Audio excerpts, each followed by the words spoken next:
Hello everybody, welcome back to Off Meta Musings. I'm your host Aitan, and today we're going to continue with our Warhammer Fest coverage. I spoke about the reveals last time, what they showed during the seminar, all the things that are coming up, the things that they showed, the next box, that kind of thing. But there's something that they didn't show in the Twitch stream, and that was the Q&A session that they had after they finished everything. So the way they were doing things is they would show everything, and then they would effectively turn the streams off, and then they would select some audience members. They'd give some questions and try to the best of their abilities to answer. Now, as we know, this is Games Workshop we're talking about, so they're not really going to be able to answer anything too in depth about what's coming, that kind of thing.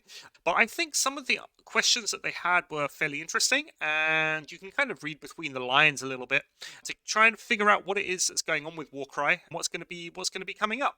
So we're going to be going over that. We're also going to be looking at the roadmap in a little bit more in depth, and yeah, we're going to check out what's going on for the future of Warcry for the upcoming year. So this was transcribed by Thundercloud1 over on Goonhammer. You can go over to their website and you can check this out. I wasn't at the Q&A session myself, but I did have a chance to speak to a couple of the guys whilst I was up at Warhammer Fest, and it kind of corroborates everything that's being said here in terms of the content of the Q&A. So we're going to go through it, and I'm going to add my comments where I can. So yeah, first thing, they're saying that this is Thundercloud's impression on this, that Games Workshop was surprised about how much enthusiasm there was for Warcry compared to Underworlds and Lord of the Rings. So one of the things to remember here is that Games Workshop, their main metric that they go off of is their sales numbers to try and gauge how popular a game is.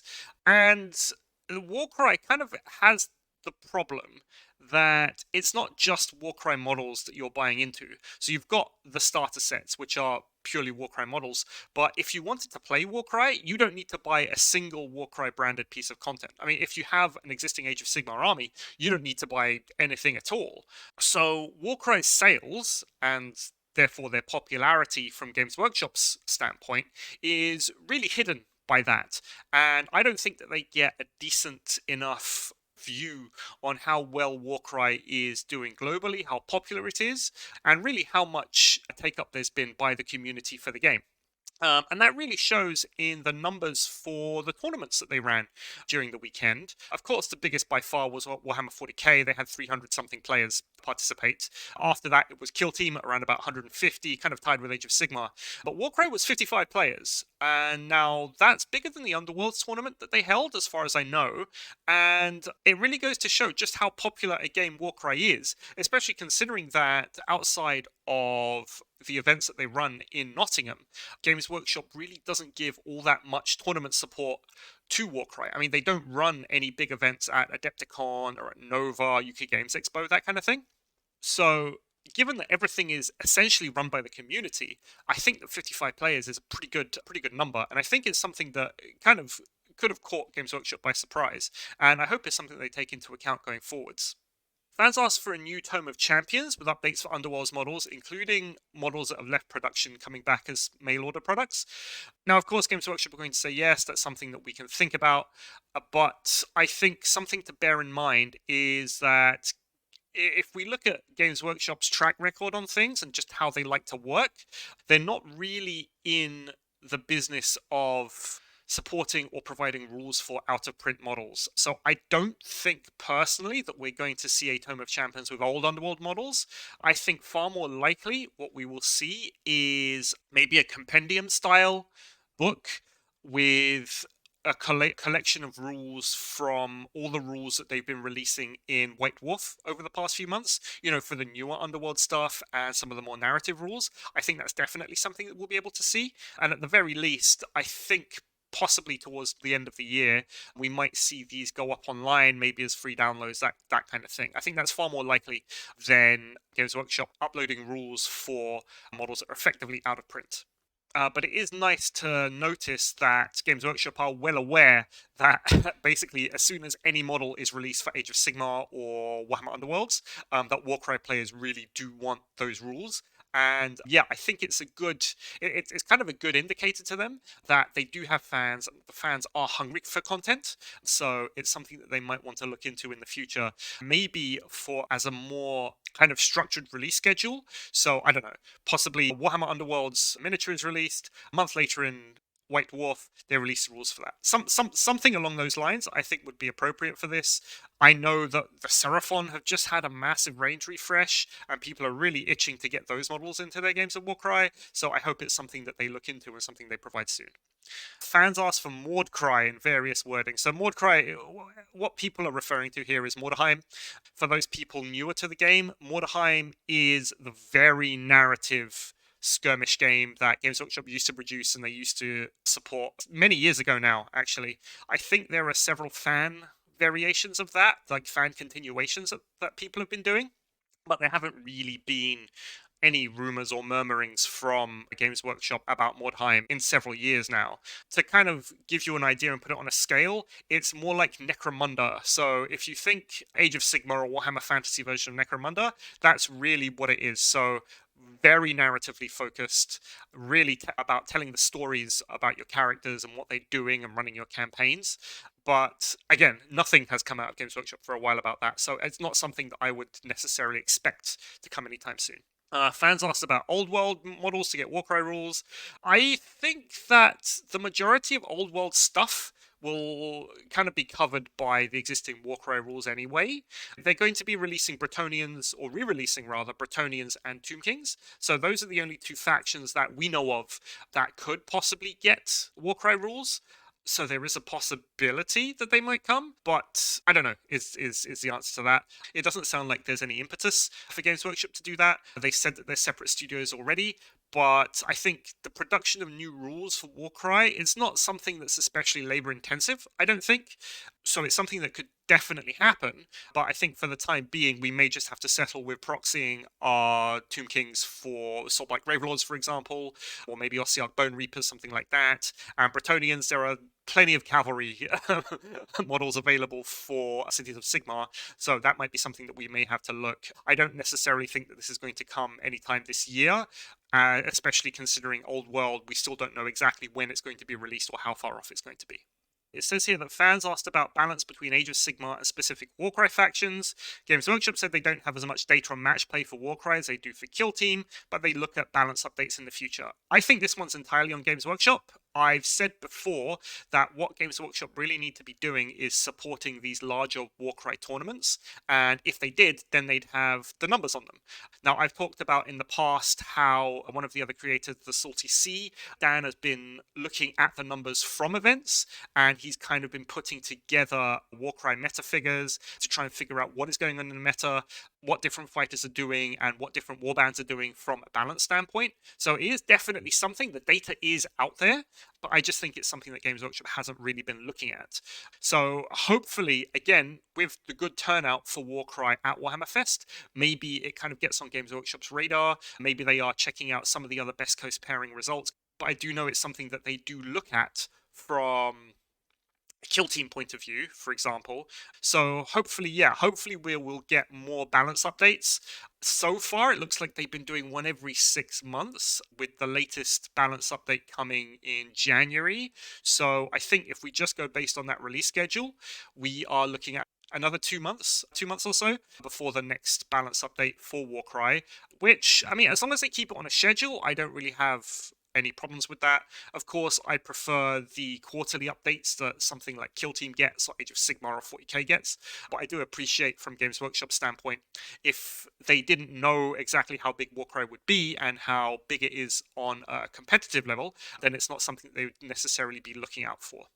And finally, we've got here that fans welcome Games Workshop not just doing more Chaos Cult stuff for a while. And yeah, they agreed that other factions deserve their time in the sun. Warcry 1 was very much geared towards Chaos versus Chaos. And yeah, they're doing a lot less Chaos-centric stuff. They've got more Order warbands coming in. They got a whole bunch of things coming. We're going to go into the roadmap now, and we're going to talk a little bit about that. And then we'll see that there's less of a focus on Chaos going into this year, and more of a focus on other things. So going into the roadmap, this is what they've shown. I talked a little bit about this in my last video. So first up, we've got Nightmare Quest, which as of the time of recording, I think is going on pre-order next week. So that should be pretty fun. That's coming in the springtime. Just as a reminder, that's going to be Flesh Eater Courts versus Stormcast Eternals. Really looking forward to the Flesh Eater Courts. I think they'll be really cool as a warband. Then in the summertime, we've got a starter set coming, which I'll talk about just in a minute. In autumn, we've got 4 new warbands, so Order versus Destruction. So I guess from what they said, 2 Order versus 2 Destruction. I want some Cruel Boys. I think they make a really cool warband. I think they're pretty thematic, so I think there's a lot to do there. Maybe even an Ogre warband would be really fun. It's not something that they will have released so far, like one of those really small, really elite warbands. Maybe 3 to 4 Ogres, a bunch of Noblar. I think that could be interesting. On the Order side of things, there's a lot to explore. I think Daughters of Cain would really benefit from a bespoke warband. They suffer a little bit in compendium play, so I think having something just to bring them up would be quite interesting and quite appropriate. Going into the winter time, we've got 2 new warbands, 1 Order and 1 Death. I really want Nighthaunt. Come on, Games Workshop, give me a Nighthaunt warband, and I will be extremely happy. There's Nighthaunt Warhammer Underworld stuff coming. There's a new team for those. I think it's next month or the month after. So hopefully they're going to be pretty good for Warcry, and I'll be able to do some interesting things with those. Again, we're getting another Order warband. I know we've just had the Hunters of Wanshi come out, but maybe something to do with the new Seraphon might be interesting. Or maybe even Cities of Sigmar. They're getting a big old range refresh coming soon. So perhaps they'll do just like normal humans wandering around the Gnarlwood. I think that'd be pretty cool. It's worth noting that none of these boxes are going to be starter set type boxes, so they won't have the warbands, the terrain, the dice, and all that kind of thing. They're just going to be individual warband releases. And I think that's more appropriate for something like Warcry, where we don't necessarily want to be buying the trees again or having tons and tons of terrain, especially if they're going to be effectively 6 warband releases, so 3 boxes. If they're versus releases, 3 boxes going over the 3 or 4 months. And then coming in the spring, we've got 2 more warbands. No one knows what they are yet, so we can only really speculate at this point. I would like to talk about the starter set for a little while. Now, we've seen this before. Here it is. This was leaked a few months ago. Apparently, it turned up where some guy bought some stuff and maybe the robots in Games Workshop's warehouse messed up and they sent him this. So it's called the Crypt of Blood. What they're doing is they are repackaging a couple of Warhammer Underworlds warbands, along with the rulebook, some terrain, some tokens, that kind of thing, playmat, into a starter box for Warcry that really gives a good stepping off point for people who want to get into the game to be able to go into without having to spend the 120, 130 pounds worth on one of the really big boxes. I think this is a very smart move on Games Workshop's part. They can start to shift some of these Warhammer Underworlds models that they might not necessarily be able to shift otherwise. Because Warhammer Underworlds fighters are all individual, it allows you to set up these narrative battles with your starter set. And so, yeah, here's my group of vampire hunters going into the crypt and going to fight these vampires who are going to protect their coffins and protect their minions. So I think from a thematic and a story standpoint, it's really good. It allows you to play smaller games of Warcry in a more condensed way, so it's really easy to get people into the rules. You don't have hundreds of different fighter types and dozens of different abilities that they can use, so it's all really geared towards a more compact, more streamlined starter experience, which I really like. And in that starter set, like I said, you get the Crimson Court and you get Zandire's Truth Seekers, which again, very thematic from that standpoint, so it gives new players the ability to say, okay, yes, I've got my good guys, I've got my bad guys, you know what they stand for, you know why they're fighting. You get some cool terrain. As far as I know, all of this terrain is new. Someone no doubt will be able to correct me on that point. But yeah, overall, you get a bunch of terrain, you get a mat, and it's everything you need to start a game of Warcry. And that's it, really, what I wanted to talk about today, just to see where we are now and what we're going to be doing going forward into 2024. I really hope that the starter set does well. I hope that the new warbands do well, because, as I said before, if one of the main metrics that Games Workshop are looking at is sales, then what you really want is the new warbands to be interesting and to be engaging, that they can drive that forward to kind of help Games Workshop along to say, yes, we're going to do more Warcry in the future. I want them to really settle on a release schedule that works for them.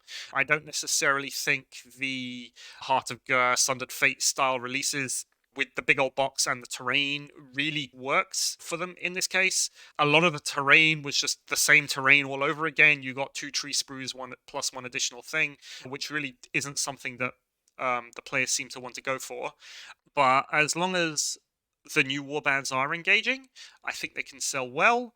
I said in my Warhammer Fest rundown that I would really like to see more big convention style events just to really allow people to travel there and get 4, 5, 6 games of Warcry in a day and really have a good time going around the conventions, like that kind of thing. I'd like to see more of those, and I think with a little more support, it is something that Games Workshop could definitely manage. And yeah, hopefully going into 2024, 2025, we're all gonna have a really good time playing Warcry and carrying with the game. I really enjoy it, and I know other people do. So it's really something that I try and push as much as I can. But yeah, that's it. That's it from me for today. If you like what you saw, please don't forget to like and subscribe, and let me know. Let me know what you think about the stuff that's going to come out between 2023, 2024. Any ideas you might have about the new warbands, anything you might want to see, any ideas you might have had from the Q&A session. Maybe you managed to take a slightly different standpoint to what I did, trying to read between the lines of the official Games Workshop statements there. And yeah, that's it. So that's it from me, and I will see you next time.